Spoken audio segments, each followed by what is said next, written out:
নমস্কার বন্ধুরা, প্রথমেই আমার চ্যানেলে আমার সকল নতুন বন্ধুদের স্বাগত জানিয়ে এবং পুরনো বন্ধুদের আরও একবার ভালোবাসা জানিয়ে আজকের রেসিপিটা শুরু করছি। থাম্বনেল দেখেই বুঝে গেছো আজকের রেসিপিটা কি হতে চলেছে। চলো দেরি না করে চটপট রেসিপিটা শুরু করে দিই। প্রথমেই আমি এখানে কড়াইয়ে তেল বসিয়ে দিলাম। অবশ্যই সর্ষের তেল বসিয়েছি। আর আমি 3টে বড় সাইজের আলু ডুমো ডুমো করে কেটে রেখেছিলাম। সেই আলুটা নুন হলুদ দিয়ে একটু ভেজে নেব। আলুটাকে নুন হলুদ দেওয়ার পর এটাকে ঢাকা দিয়ে ভাজা হতে দিয়ে আমি একটা মশলা চটপট তৈরি করে নেব। এর জন্য দিয়ে দিলাম একটা টমেটো, যেটা 4 ফালি করে রেখেছি।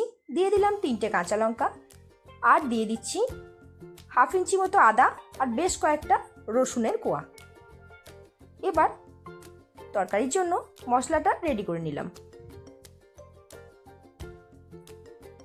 এবার চলো, এদিকে কিন্তু ততক্ষণে আলুটাও ভাজা হয়ে গেছে। দেখো আলুটা কিন্তু একদম লাল লাল করে ভাজা হয়ে গেছে। এবার আলুর সঙ্গে আরেকটা জিনিস আমি দিয়ে দেবো, এঁচোড়।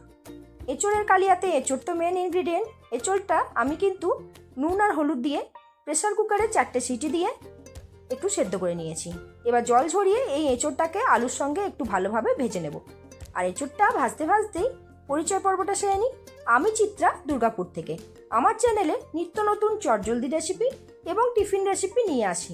এছাড়া পুরোনো দিনের বিভিন্ন হারিয়ে যাওয়া রেসিপি, যেগুলো আজকের ব্যস্ততার দিনে চটপট করে কিভাবে তৈরি করে নেওয়া যায়, সেগুলোও কিন্তু আমি নতুনভাবে তৈরি করে তোমাদের দেখিয়ে দিই।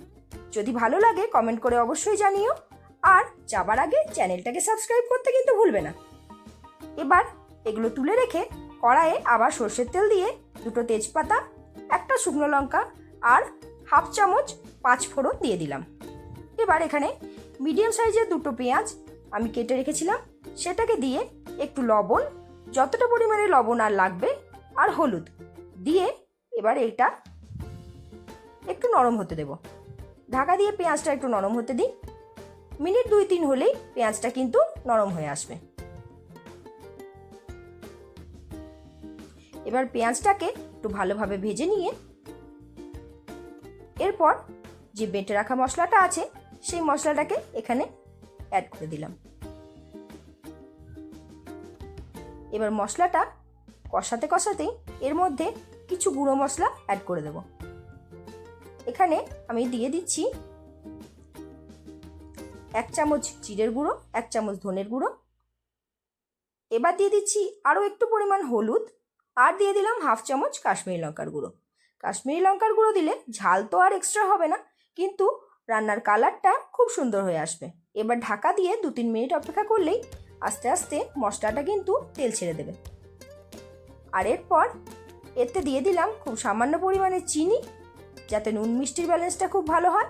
আর দিয়ে দিলাম 1/2 চামচ গরম মশলা। মশলা কষানোর সময় গরম মশলাটা দিয়ে দিলে গরম মশলার কোনো রকম উগ্র গন্ধ কালিয়াটার মধ্যে ছাড়বে না। এবার ভেজে রাখা এঁচোড় আর আলুটা এর মধ্যে দিয়ে খুব ভালোভাবে ধিমে আঁচে একটু কষিয়ে নেব, যাতে মশলাটা খুব সুন্দরভাবে এঁচোড় আর আলুর মধ্যে ঢুকে যায়। আর কষানো হয়ে গেলে এবার এর মধ্যে একটু জল দিয়ে দিলাম।